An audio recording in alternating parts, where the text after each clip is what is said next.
une grande dame nommée Thérèse Lemay-Leclerc, respectée dans sa communauté et de ses proches, subissait la pire torture morale.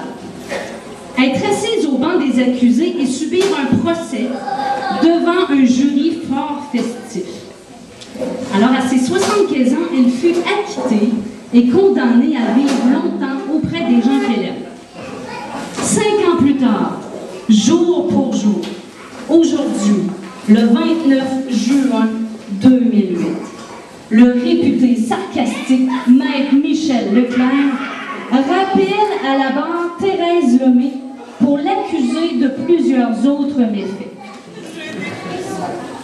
Alors, nous demandons aux 12 membres du jury de venir prendre place ici en avant. Alors, je vais les nommer à tour de rôle. Ils vont venir s'asseoir ici.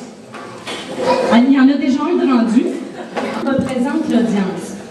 Il y a un lien avec Thérèse, mais ils ont été choisis avec impartialité. Alors, il vous incombera, cher jury, dans un esprit de grand discernement, suite au procès qui se déroulera sous vos yeux dans quelques instants, de juger l'accusé et de la déclarer innocente ou coupable. Alors, pour présider ce procès, nous avons sollicité la participation d'un juge de grande expérience. Sa réputation n'est plus à faire, ayant été la vedette de grands procès très médiatisés. Il est de plus reconnu pour sa grande justice.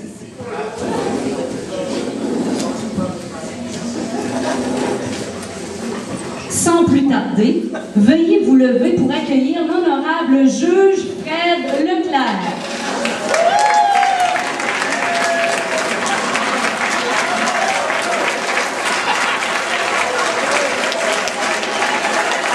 Merci, veuillez vous asseoir, s'il vous plaît.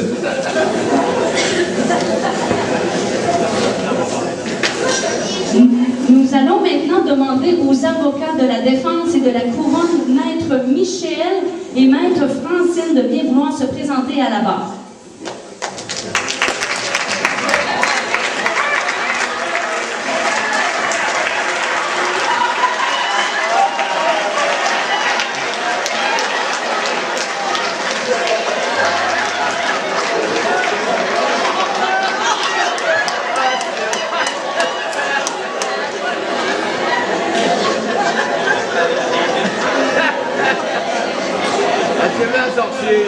Discipline. Je demande donc au public de bien vouloir garder le silence sous peine d'expulsion.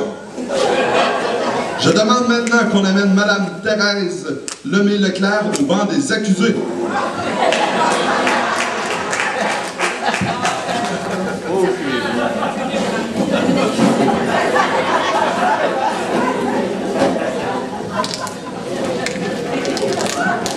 Donc, maître Michel Leclerc, de quoi accuse-t-on cette femme? Votre déshonneur.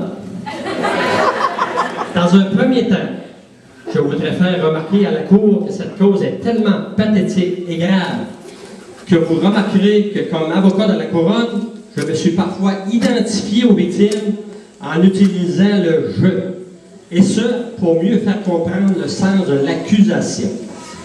Alors, comme première accusation, Monsieur le juge, dans un premier temps, cette femme ici présente est accusée d'avoir voulu changer la maison de Pierre en maison de sorcellerie.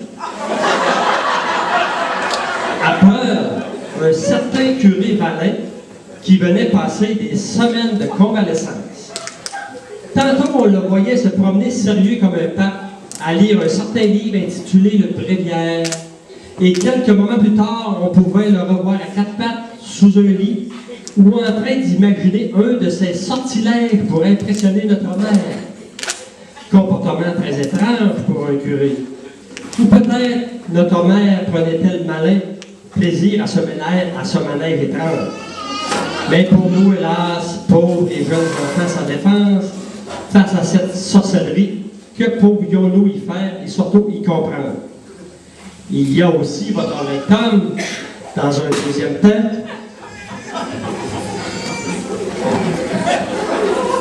une accusation d'avoir tenté de transformer la maison de Pierre en presbytère.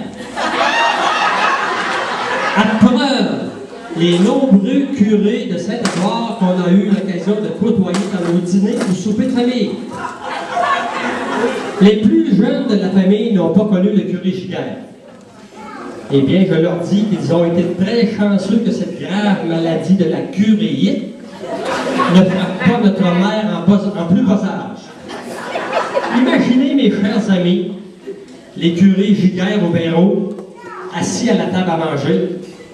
Comment aurions-nous pu subir cette présence sans avoir de conséquences graves dans notre développement psychique?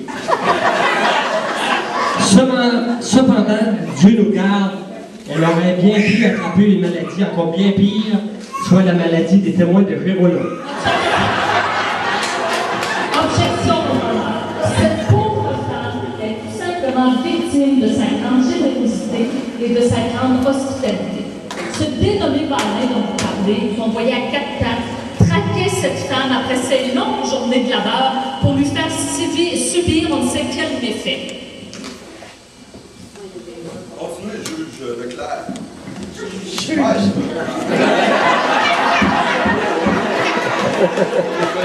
Votre bête, j'ai une autre accusation. Une accusation d'avoir été ménagère. Pas dans le sens du mot généralement utilisé pour désigner une personne qui travaille dans les arts ménagers, mais bien pour désigner une personne gratteuse ou stif. En effet, les petites cousines de Montréal se souviendront de leurs vacances à la campagne et de l'heure du bain qui ne ressemblait pas, mais pas du tout au bain traditionnel à Montréal. Tout d'abord, petit nettoyage des pieds sur la galerie pour enlever le plus gros de la saleté. Ensuite, un lavage complet dans une petite bassine d'eau. Et si par chance l'eau n'était pas trop sale, l'eau pouvait servir pour un deuxième et troisième jet à gratter. Objection, votre honneur. On remonte à une époque lointaine, très, très lointaine. Comme vous savez, les cousines sont plus jeunes. Et les commodités de la ville n'étaient pas encore rendues dans le fin fond du Mont-Saint-Charles. Le bain n'existait pas. Grand bien aux cousines de ne pas avoir été renvoyées en ville sans avoir été lavées après 3 longues semaines et parfois plus que durant leur séjour. Surtout après des petits incidents qui pouvaient arriver à certaines. Il y en a qui ont vécu quelques places de près. Alors, cette ménagère, comme vous dites, a été bien bonne de les décrotter avant de les renvoyer en ville. Votre sang, génie? J'ai une autre accusation. Une accusation d'avoir profité de son droit d'aînesse. En effet, cette femme ici présente, elle est née d'une famille de 13 enfants. Elle en a donc profité pour se taper le linge neuf de fille. Après avoir usé ce linge, elle le refilait à ses sœurs Juliette, Christiane et Rosalie. Les pauvres petites délaissées. Il y a même l'autre Pierre qui aurait tenté de déguiser avec ce linge. Mais ça prenait le linge des 4 filles pour faire quelque chose de potable avec. Votre honneur, cette femme, en étant l'aînée d'une nombreuse famille, a donné beaucoup de son temps pour aider sa mère dans l'éducation de la jeune Normale. Ça ne doit pas paraître de tout repos, surtout avec les Pierre, Vincent, Régina, Jean-Claude, qui ont suivi la cuvée des 4 premières filles. Méchant contraste, n'est-ce pas? Alors, grâce à sa fille énergique et dynamique, grand-maman Lucienne aura eu plus de facilité à passer au travail. J'ai une autre accusation, votre déchômeur. Maître Leclerc. Une accusation d'avoir obligé ces pauvres enfants à faire du sarclage dans un grand jardin, avec des grands rangs de blé d'Inde, de carottes, de tomates, etc., etc., etc. Et comme si cet acharnement n'était pas suffisant, elle décida d'en faire un jour un deuxième après l'achat de la ferme voisine. Est-ce à se demander si son intuition première était d'enlever à ses enfants le goût de la nature et de l'agriculture?